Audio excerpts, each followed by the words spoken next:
Widespread and systematic use of excessive force is being employed against demonstrators in Venezuela. That's according to a UN team of human rights investigators, which has blamed security forces for at least 46 deaths in recent protests. The death toll of the last 4 months is over 100. But that's no deterrent to the opposition, which has promised to block roads later today in nationwide protests against President Nicolas Maduro.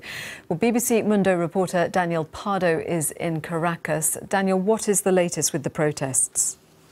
Well, the past 2 days have been relatively calm, but tension can always rise in this country because the economic crisis, which has one of the highest inflations in the world, a devaluation of 50% last week, and major shortages of basic goods still on. People are still living that. So that call of the opposition to roadblocks today is quite likely to happen. But it remains to be seen if people from the opposition, people who oppose the government of Nicolas Maduro, still want to protest, still want to use protests as a way to face an all-powerful government.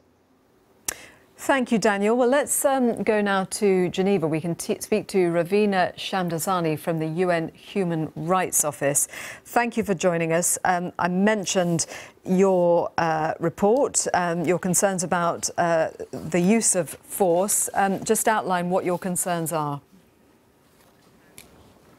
What we have documented through remote monitoring of the human rights situation in Venezuela is that there is a widespread and systematic use of excessive force and of arbitrary detentions. Now, what this means is that we are not looking at, sporadic use of excessive or disproportionate force by security officers, but consistent, systematic, widespread use, which we believe is a means for them to crush any form of dissent.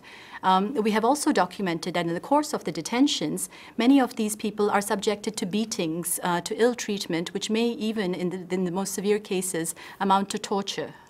So where does the responsibility for that lie? Well, as I said, these are widespread and systematic violations we're documenting, and we are seeing a pattern of violations. In cases like this, we say that the responsibility for these violations must lie at the highest levels of government.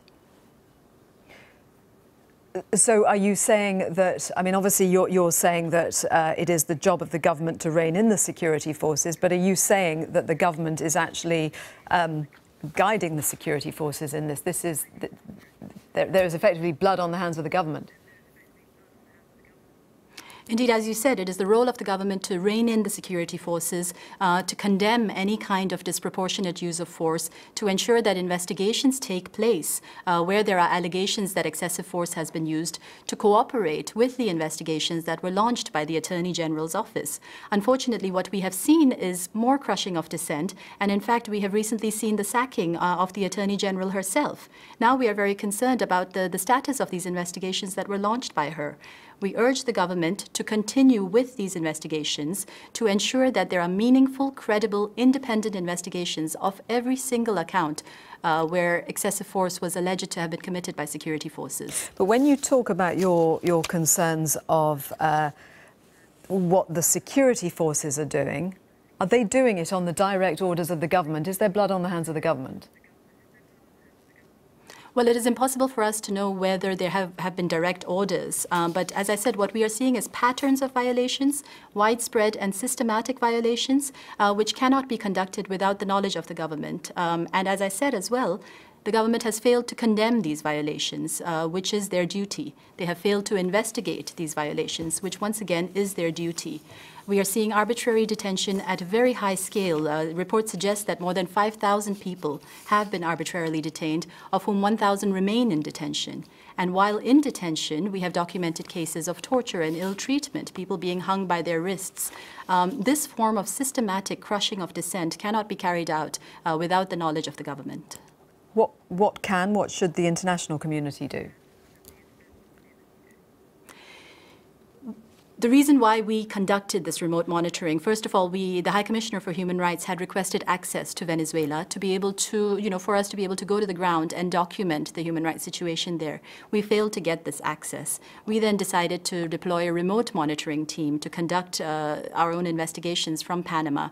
Now, the point of these investigations is to draw the attention of the international community to what is happening in Venezuela, to give an objective and independent account of what is happening in the face of a lot of propaganda that's coming out from the country.